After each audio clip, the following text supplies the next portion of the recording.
ये आपको दिखाई देंगे, देख लेना। बिगड़ी ऐसे क्षण में बन जाती है, ऐसा लगता है गला कटा तो वो तलवार गले तक आएगी, हार बनकर सुगंधित फूल बन जाएगी, पर गले तक आने आने तक तुम्हारी निष्ठा देखी जाएगी। नहीं नहीं, बस मेरे हरि का यही विधान, वो आते आते हार बन जाएगी। वो तलवार तुम्हारा गला नहीं काट पाएगी, क्योंकि गले में हरि नाम चल रहा है। मान लो हमारी महालक्ष्मी चरण चापती रहती, क्या चाहिए तुम्हें, क्या चाहिए। आप सच्ची मानिए, क्या मतलब कितनी मलिनता छा गई। हम इसको मार देंगे तो 2 लाख रुपए मिल जाएंगे, ये कर देंगे तो। अरे भैया, अगर तू हरि नाम जपेगा तो इसकी कीमत नहीं है, कीमत नहीं, अमूल्य वस्तु है। इसके ब्याज में तू कुबेर बन सकता है। मूल तो कभी खत्म होता ही नहीं है, ब्याज में तू ब्रह्मा बन सकता है, बनना तो चाहे। अरे तेरी बुद्धि सो रही है, जगा दे। पुत्र में, रुपया में, स्त्री में, मकान में, इसमें सबकी ममता होती है, सबकी, जितने सृष्टि में पैदा हुए। केवल सत्संगी की नहीं होती। जो असली सत्संगी है उसकी ममता प्रभु के चरणों में होती है, क्योंकि वो जानता है सब रूपों में प्रभु ही है, ये सब पसारा प्रभु का ही है, इसलिए ममता उसकी प्रभु के चरण। एक अहमता ममता ये जग में है दुख जाई, ये जब श्री जी की ओर लगे तो होत परम। जाग जा, बिना जागे दुख दूर नहीं हो सकता।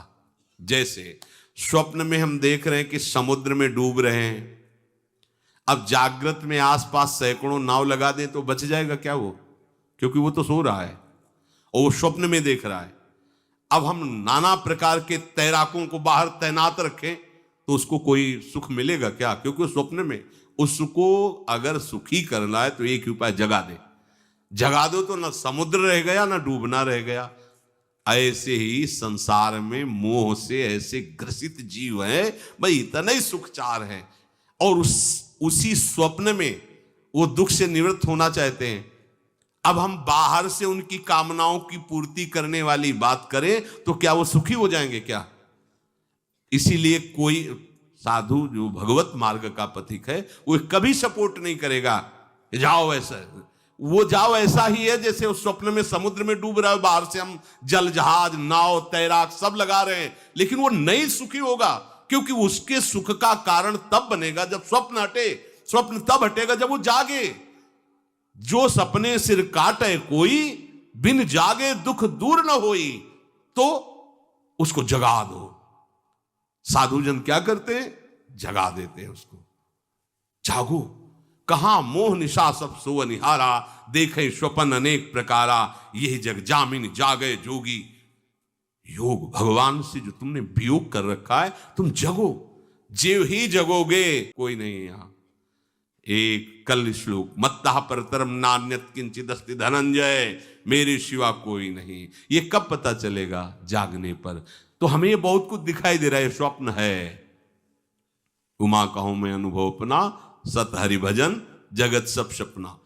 तो बोले अगर कहीं संतों के पास भी गए तो क्या मांग रहे हैं, हट करके विषय विष मांग रहे हैं। वो आत्मदेव नाम के एक ब्राह्मण थे, सब कुछ समृद्धि थी, संतान थी नहीं, बड़े दुखी गृहस्थी में। हमारा कुल चलाने वाला होना चाहिए, बड़ा भ्रम बैठा हुआ है। हमारा कुल चलाने वाला नहीं तो सब बेकार, जीवन ही बेकार हो गया। बिना गुरु के यदि शास्त्र पढ़ोगे ना तो भ्रमित हो जाओगे। स्पष्ट लिखा, पुत नाम के नरक की उसको प्राप्ति होती जिसके संतान नहीं होती। अब तो गृहस्थ में बेचारा पड़े परेशान, उन्होंने सोचा इससे अच्छा है आत्महत्या कर लें। बहुत संतों के पास जाकर के यज्ञ करके सब अपनी कामनाओं की पूर्ति चाहते, दान पुण्य दे करके। उसने भी जितना उपाय हुआ किया, नहीं हुई संतान। मरने के लिए जंगल में उधर से एक सन्यासी जी आ रहे थे, देखा साधु तो ब्राह्मण तो थे, उठे प्रणाम किया, देखा उनको उदास क्यों हो। उनका महाराज उदास ही नहीं, मैं तो आत्महत्या करने आया हूं यहां जंगल में। अरे ये तो महापाप है, आत्महत्या तो बड़ी दुर्गति का कारण है। बोले महाराज अगर आप बचाना चाहते हो तो आप कृपा करो। क्या क्या चाहते हो। बोले हमारे पास सब कुछ है, बेटा नहीं, बेटा नहीं दोगे तो हमारा जीवन बेकार। तो उन्होंने अंतर्दृष्टि से देखा और कहा 7 जन्म तक तेरे पुत्र नहीं भाग्य में तेरे लिखा है। तो उसने कहा फिर तो अभी मरते हैं, आत्महत्या करते हैं। हम 7 जन्म की बात, हम 7 दिन नहीं जिएंगे, हमें पुत्र चाहिए। संत का दयालु। देखो जिनके पास तपस्या और भजन का धन होता है, जब भगवान अधीन है तो कुछ भी कर सकते हो। पर वो ऐसा हट किए तो उनका देखो हट करने से लाभ नहीं मिलता है। उनका हमें उपदेश नहीं, हमें पुत्र चाहिए। अगर आप भगवत प्रेरित होकर यहां आए हो तो आप हमें। तो उन्होंने तपस्या के बल से फल की रचना की और कहा जाओ अपनी पत्नी को ये फल पवा दो और इससे निश्चित पुत्र होगा। बहुत प्रसन्न, अब कामना पूर्ण थी। तो देख लो प्रभाव, देखो कामना का। प्रसन्न हुए आए। धुंधुली नाम था उनकी पत्नी, नाम भी बहुत बढ़िया था, धुंधुली। वो कहा कि देखो ये फल खा लो, तुम्हारी संतान हो जाएगी। बहुत मीठी बात बोलती थी, मृदुभाषी, कपट हृदय। अलग अलग क्षेत्र होता है, हृदय कपट और मुख में मीठी बात। बहुत संभल के व्यवहार करना चाहिए ऐसे लोगों से। मधुरिया बानी, मीठी, क्या मृदुभाषा। नहीं प्रीतम, आप चिंता मत करो, फल ऐसे थोड़ी खाया जाता है, नहा धो के पवित्र होके फिर। हाँ उनका ये बात, तो आप अपने काम में लगो, हम पा लेंगे ऐसा। अब आपको विश्वास है ना? बोले विश्वास तो है, इसमें क्या विश्वास, आप भी तो चाहती ना पुत्र हो। बोले हाँ। वो जो ही गए सो अपनी बहन को बुलाया और कहा सुनो अभी तो हम 4-5 रोटी कढ़ी चावल सब पा लेते हैं, पूड़ी खीर पुआ। जो गर्भ रहेगा तो पेट तो उसी से भरा रहेगा, तो हमारा भोजन रुक जाएगा। बोले हाँ ये तो बात है। जब पेट बढ़ेगा, अगर घर में आग लग गई तो फिर हम भाग नहीं पाएंगे, तो हम जल जाएंगे। ये निगेटिव सोच वाले लेते। और पंडित जी तो इसी बात में लगे हैं कि गर्भ रह जाए तो क्या करें, तुम्हारा हम खाएंगे तो है नहीं पक्की बात, पर करें तो क्या करें। पंडित जी को कैसे समझो? उनका देखो एक बात है, हमारे गर्भ है, हमारे कई लड़के हो चुके हो, गरीबी है ही है हमारे यहाँ। तुम कुछ पैसा दे देना और ये नाटक करना कि मैं गर्भवती हूं, बच्चा समय होने पर हम पहुंचा देंगे, हम घोषित कर देंगे हमारा बच्चा मर गया। तो पंडित जी को तुम नाटक में बताते रहना कि गर्भ है, बच्चा हो जाए। पंडित जी कह देना बच्चा हो गया है। तो बोले दूध पिलाने की समस्या आएगी। तो बोले ये तुम कह देना कि पहला बच्चा है, हमारे वक्षा स्थल में दूध नहीं, हमारी बहन का था तो मर गया बच्चा, तो उनको बुला लेती तो बात बन जाएगी, बढ़िया बात हो गई। परीक्षा के लिए फल गाय को खवा दो। गाय को खवाया, ठीक समय पर गोकर्ण जी प्रकट हुए, दिव्य तेजोमय बालक, कान केवल वो गाय के, बड़े ही विद्वान और भगवत भक्त संत के द्वारा। कहा था 7 जन्म तुम्हारे भाग्य में, बच्चा नहीं तो नहीं है। देखा गाय के हो गोकर्ण जी प्रकट हुए। उधर उनके जो बच्चा पैदा हुआ वैसे ही नाटक के द्वारा पहुंचा दिया गया, वैसे ही पूरा जैसा पहले पक्का हुआ। अब उसने कहा कि हमारे तो स्तनों में दूध नहीं, हम अपनी बहन को बुला लें, उनका बच्चा मर गया। हाँ हाँ हमारा बच्चा स्वस्थ होना, आप बुला लो, उसको हम धन भी देंगे, वो हमारे बच्चे की सेवा कर। अपने नाम से जोड़ करके उसका नाम रखा धुंधकारी, धुंधुली और धुंधकारी। और जैसे ही वो अवस्था बढ़ती गई तो उसके पापाचरण बढ़ना शुरू हुई। बच्चों के साथ खेलता, खेलते हुए बच्चों को उठा लेता और कुएं में डाल देता। मतलब घोर अत्याचार। गोकर्ण जी हर समय भजन साधन शास्त्र स्वाध्याय। जब और बड़ा हुआ तो माता जी को अपने डंडों से रोज पूजन करता, पिताजी को गाली लात थप्पड़। पिताजी तो रो पड़े।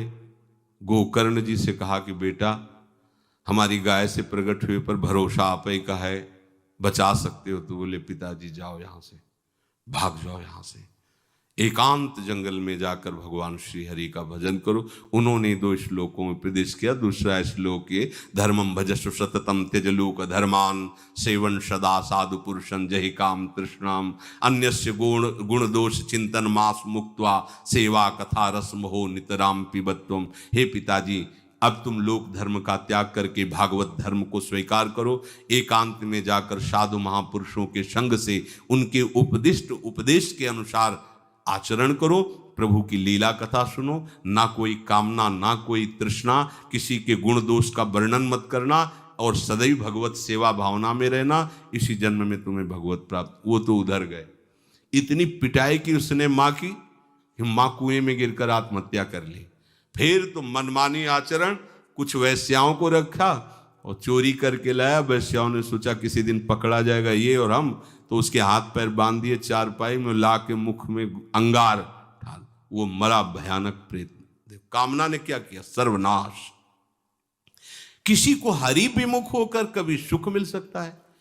आप संतों के पास जाइए, अपनी कामना रखिए। हम ये नहीं कहते कि कामना तुम त्याग पाओगे, कामना रखिए, भगवान के पास जाइए, अपनी कामना रखिए, क्योंकि आप कामना से युक्त हैं। पर छूट इतनी दे दीजिए कि जिसमें हमारा मंगल हो वो करना। जैसे नारद जी भगवान से अपनी कामना रखते हैं कि हमारा ब्याह करवा दीजिए, और बाद में एक छूट दे देते हैं कि जेहि विधि होए नाथ हित मोरा। तो हरि को अच्छा लगेगा, गुरुजनों को अच्छा लगेगा कि इस कामना से इसका कोई जीवन बाधित नहीं होगा, वो पूर्ण भी कर देंगे। और अगर लगा कि इसका पतन हो जाएगा तो आप रोते रोते भी कामना की पूर्ति नहीं करेंगे। उत्तम बात तो ये है कि कामना हरि की प्राप्ति की करो, वो सर्व सुख स्वरूप हैं। किसी का अन्य आश्रय अन्य बल ना लेते हुए अपने श्यामा श्याम के चरणों का आश्रय लेकर निरंतर भजन करो, तो ये अनुभव हो जाएगा कि सुख किसे कहते हैं। अभी तुम्हें परिचय ही नहीं मिला, सुख किसे कहते हैं। सुख सच्चिदानंद है, सुख एक रस है, सुख अविनाशी है। वो सुख सदैव बढ़ता रहता है, घटता कभी नहीं। एक रस होते हुए भी प्रतिक्षण वर्धमानम है, कभी कभी अंत नहीं होता इस सुख का। ऐसे अनंत सुख के लिए हमें मनुष्य जन्म मिला है। प्यारे, इसे मत खोइए, हर समय राधा राधा राधा राधा राधा, और किसी को दुख मत दीजिए। कोई गंदा नशा मत कीजिए, कोई गंदे आचरण मत कीजिए, गंदा भोजन मत कीजिए जिससे अन्य जीवों को कष्ट हो। ऐसा कोई भोजन स्वीकार मत करो। इसी जन्म में आप देख लेना, इसी जन्म में आपको वो वस्तु मिल जाएगी, निहाल हो जाओ। हम किसी पक्षपात की बात नहीं करते। अगर इस छाती को बचपन से अभी तक ऐसा, तो हम कह देते कि भाई आगे कुछ भी हो, कोई भी हमारी गलती हो, हम ये मान सकते हैं। पर हमें ये पता चला कि बचपन से आज तक जलता ही रहा, कभी शांति नहीं मिली, भागता ही रहा, पर कभी विश्राम नहीं मिला। पर हम ये आपको कह रहे हैं कि जैसा प्यार प्रभु वैसा अन्यत्र कहीं कभी कहीं नहीं मिला। और प्रभु के प्यार का मूर्तिमान स्वरूप हमारी प्यारी जू निहाल कर दिया प्रभु ने। प्यारी जू के चरणों का आश्रय और उनका परिचय देकर पूछो, बस यहाँ वाणी मौन हो जाती है। प्यारी जू तो प्यारी जू, और हम ही नहीं, आप सब महाभाग्यशाली है। वृंदावन आए, राधा किशोरी जू के घर में आए और उनकी चर्चा सुन रहे, उनके सिद्धांत सुन रहे। कहीं ना कहीं आपके अंदर उनकी तरफ बढ़ने की इच्छा भी है। ये बहुत बड़ी बात है। बस इस इच्छा को, इस आशा को इतना बढ़ा लो कि कोई इच्छा न रह जाए, कोई आशा न रह जाए। हर समय निरंतर नाम जप करते